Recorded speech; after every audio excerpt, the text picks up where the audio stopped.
The gunshot cracked through the frozen night like a hammer against glass. Samuel did not need to look. He had already seen enough to know what had happened. But still, his eyes drifted toward the body on the ground, face pressed into the dirt, blood spreading in a dark halo around his head. The reason?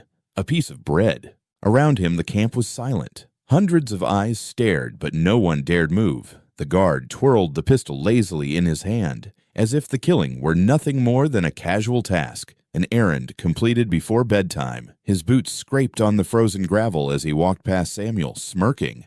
"Let this be a lesson," the guard said. His German was sharp, guttural, yet even without full comprehension, the meaning was unmistakable. A lesson had been delivered. Samuel stood rigid, his chest tight with fear. The dead man had been alive only seconds ago, part of the mass of shivering prisoners forced to witness this display. Now he was gone, erased for something as small as bread. And yet Samuel knew the cruel truth. He himself had set the chain of events into motion earlier that day. Not intentionally, never intentionally, but choice, even the smallest, could ripple into disaster inside the barbed wire. It had begun that morning when the whistle shrieked and another day of survival staggered into motion. The barracks smelled of sweat, mildew, and damp straw. Men rose slowly from wooden planks that served as bunks, their movements heavy, eyes dull. Hunger clung to them like an extra layer of skin. Samuel's ribs pressed visibly against his striped uniform as he pushed himself upright,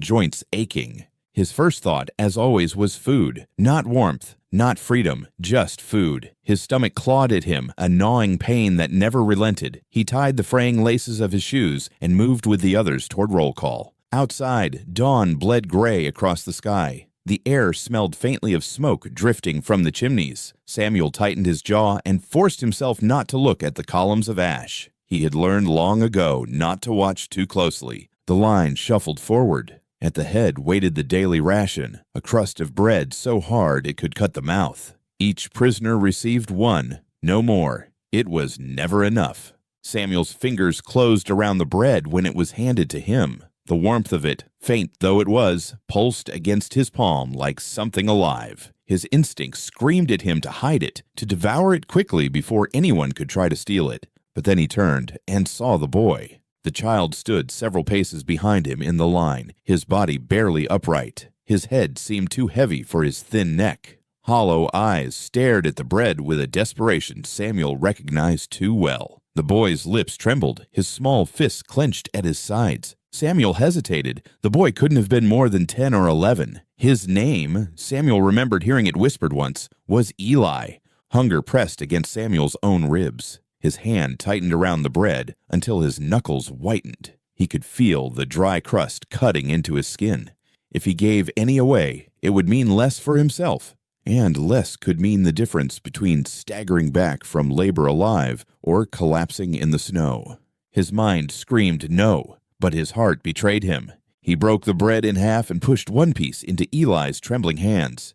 "Eat," Samuel whispered in Yiddish. Eli shook his head at first, eyes wide with shock, but Samuel forced the bread into his palms. The boy's lips parted, a whisper of gratitude escaping before he pressed the crust to his mouth. It was a small act, hardly more than instinct, but in the camp nothing went unseen. Rumors spread quickly. By afternoon, Samuel sensed the shift in the air. Whispers followed him during labor. A guard's gaze lingered too long. He felt the tightening noose of suspicion. By nightfall, when the prisoners were herded back into the yard, Samuel knew something was wrong. The guards stood waiting, eyes gleaming. One held a crust of bread aloft, the same bread Samuel had given away. "Stolen!" the guard barked. "Thieves among you!"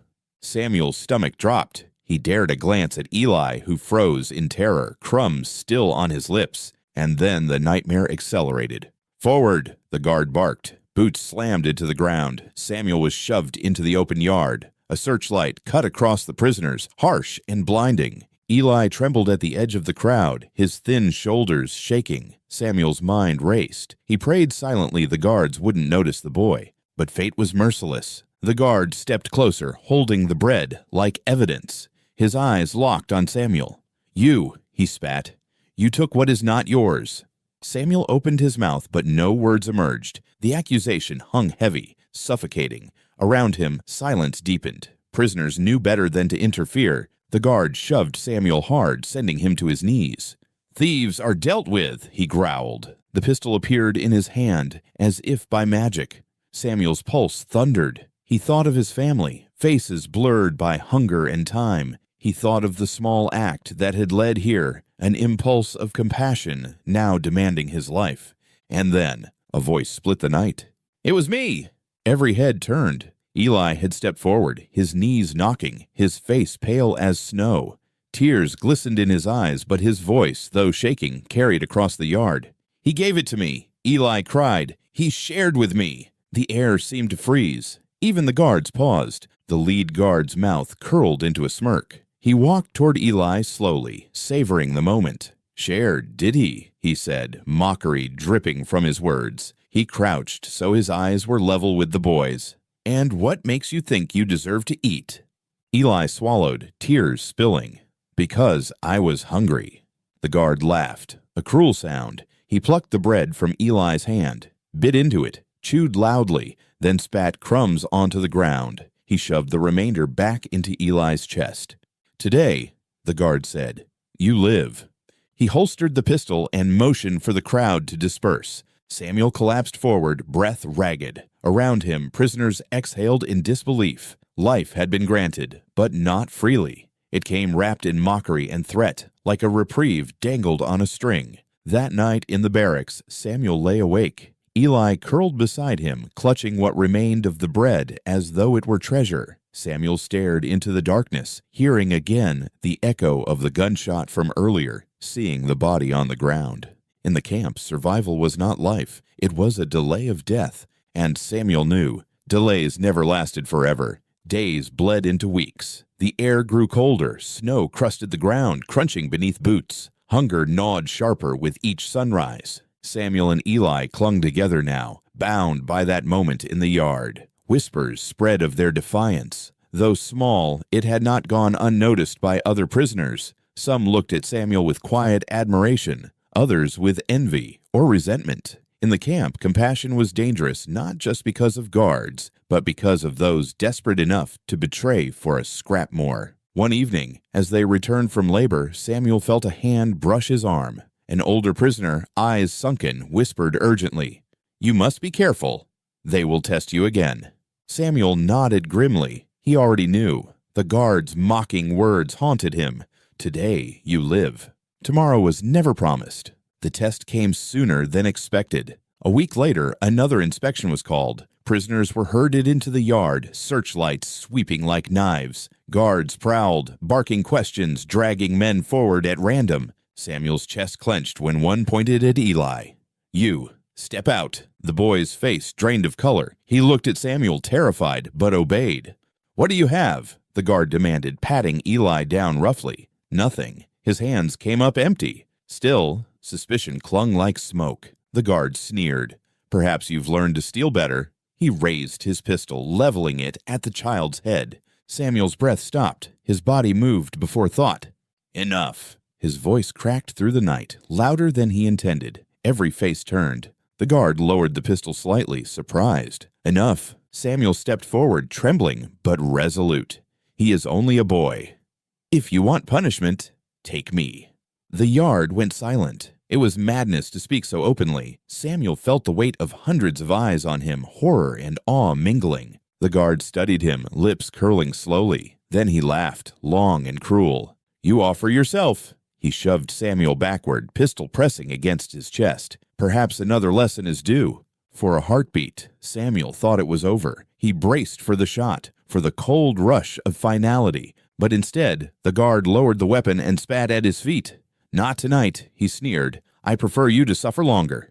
The guards dispersed, leaving tension quivering in the air. Eli rushed to Samuel, tears streaming. "Why did you do that?" Samuel gripped the boy's shoulders, his voice low but steady. "Because you must live. If even one of us survives, then hope survives." That night, the barracks buzzed with whispers. Some called Samuel a fool, others a hero. But he ignored them all. His eyes remained fixed on Eli, who slept clutching Samuel's hand. Samuel lay awake, staring into the darkness. He replayed the guard's words over and over. Not tonight. It was no mercy. It was a sentence postponed. And in that cruel arithmetic of the camp, postponement was both victory and curse. Every dawn was survival, every dusk a reminder of how fragile that survival remained. As weeks passed, Samuel knew one truth with certainty. In the camp, every crust of bread carried weight greater than life itself. It could condemn, it could redeem, it could bind two souls together.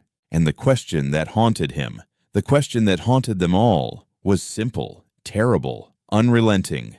When the next choice came, when the next piece of bread appeared, who would live and who would die? This was just one story among countless others silenced by time. But here, we refuse to let those voices disappear. If this story moved you, help us keep them alive by sharing, commenting, and subscribing to Voices from the Camps. Every engagement helps us reach more hearts so that the memory, the pain, and the courage of those who lived through it are never forgotten. Join us and let their voices be heard.